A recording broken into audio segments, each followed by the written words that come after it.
Welcome to Crypto Flywheel, the podcast where we spin up strategies to turn your digital efforts into unstoppable momentum.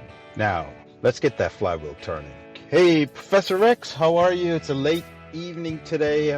I'm sure the audience is probably wondering what happened. How come our content hasn't been out yet? Yeah, I was able to get some work done this afternoon. So yeah, we had a little bit of a later start, but nice to get back on here and start spinning this crypto flywheel here at Digital X. Yes, yeah. Today, we know what I wanted to do. I wanted to go back to the last bull run, and explain to our audience how the feeling, the sentiments, and how it affected us.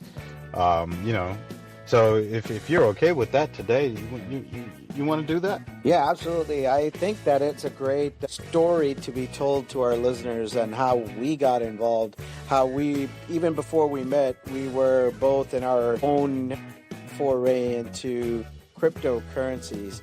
And that journey would be hopefully interesting to our listeners and possibly a roadmap to how they can start, and we can help out in that foray as well. Yeah. Okay. All right. So let me tell you how my journey went. Let me take you back to my last bull run. Man, it was exciting. I jumped in head first, buying all sorts of coins and tokens.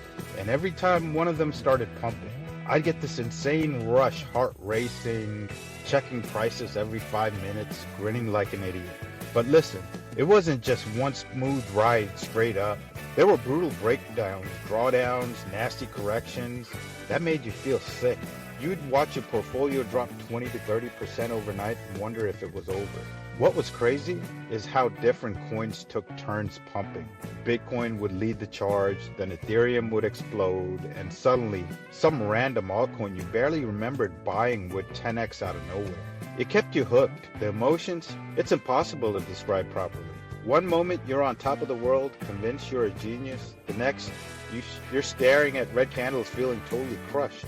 And here's the thing, in the middle of the mania, you honestly start believing it'll never end. You think, this time it's different. Prices are never coming down again.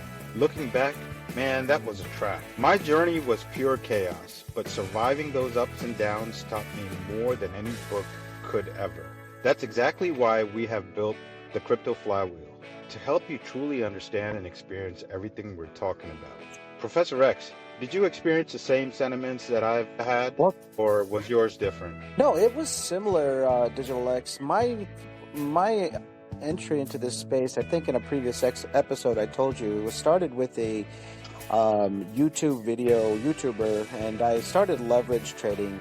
But that was just the beginning, right? So I got beginner's luck on the leverage trading side, where I went and traded Bitcoin with leverage on BitMEX, and I had like somewhere between 13 or 14 straight successful trades, right? That Bitcoin where I started out with like, I think 0.28, went up all the way to about 0.78 or 0.75 Bitcoin before I lost about 50% of the 7.75. So I came all the way back down to about 0.3 and 0.35 Bitcoin at the time, which was left me with about $5,000 worth of Bitcoin.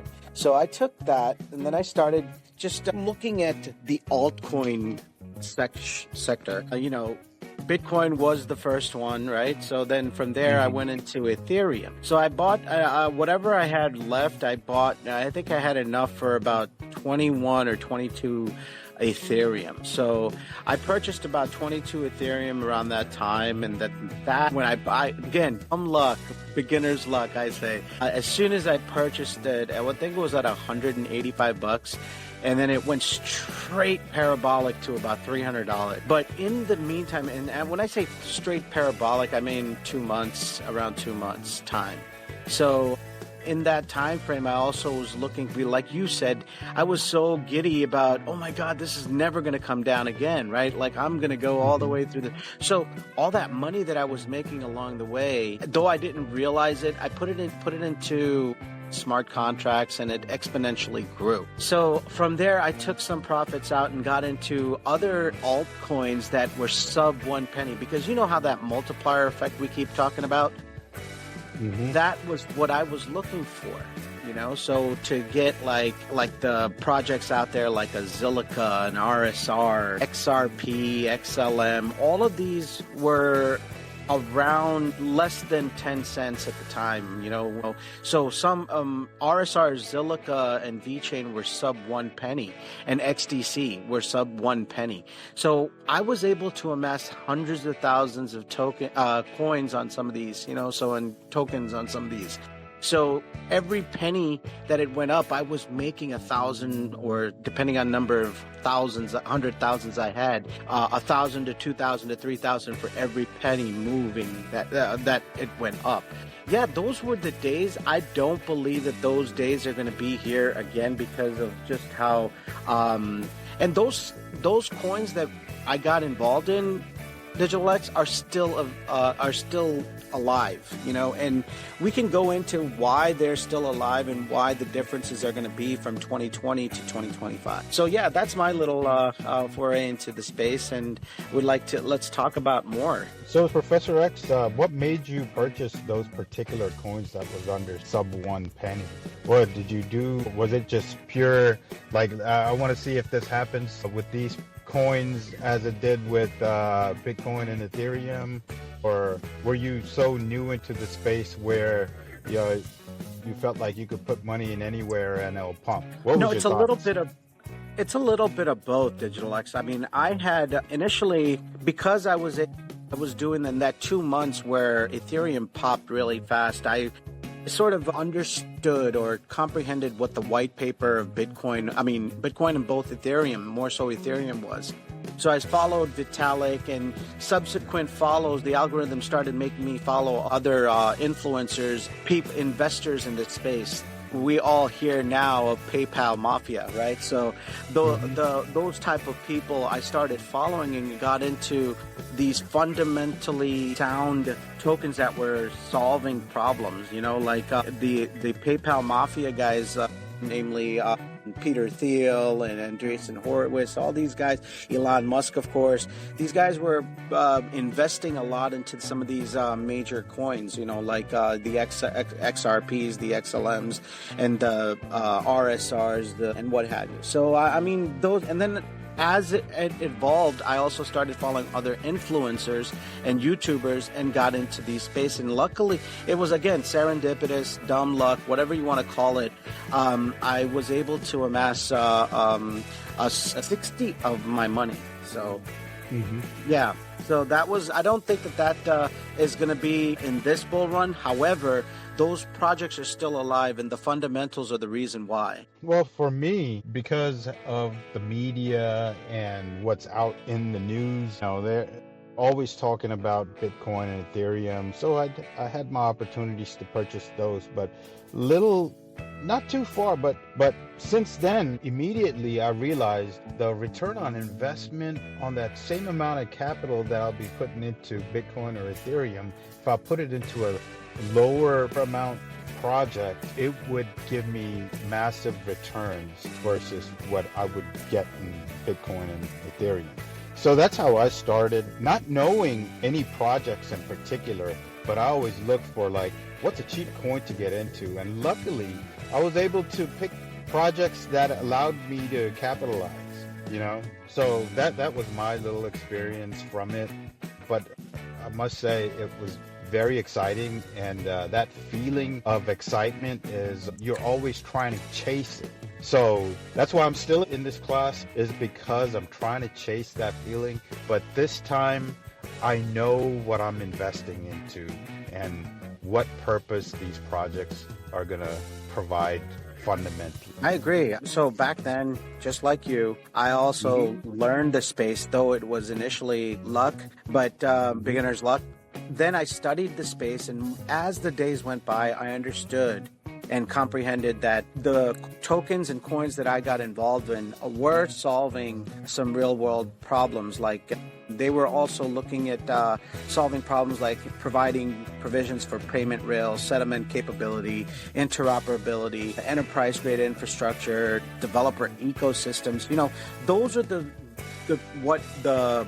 tokens and coins that I referred to, tokens like Zilliqa and RSR, and VeChain, all of those had real-world solutions for problems that were legacy-based, services and solutions, right? Mm-hmm. So those problems were being solved. And again, now in 2025, Lex, I think those narratives are going to continue as this space evolves, like from the rails of ISO 20022, the brains like of AI automation for compliance, routing, risk, and settlement op, and then assets like tokenization of treasuries, funds, invoices, equities, real estate. All of these things are a different framework in 2025. So tying the 2020 experience to 2025 right now in this bull run that's about to commence, I think that, like you said, we talked about it, it's a slightly delayed, and I think it will be an extended bull run as well.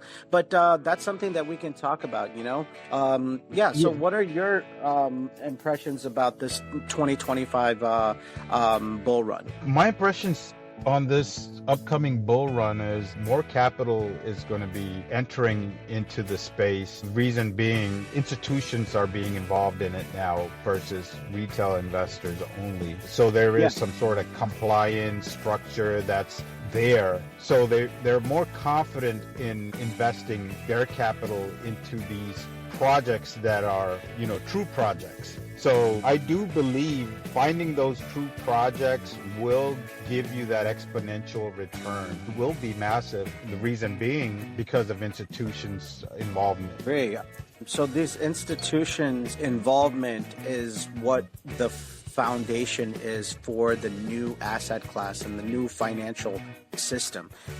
We haven't really got into the geopolitical aspects of what's the Genius Act and the Fit 21 bill and all the clarity that's coming in, where institutions are going to be confidently entering this space, where all of this money that is currently sidelined is going to be entering into the space. That's going to further drive up the value of these ISO 20022 coins, like XRP, XLM, XDC, Quant, Algo, HBAR, IOTA, all the ones that we talked about in yesterday's episode. Our listeners, if anything you get out of the Crypto Flywheel, follow our conversations.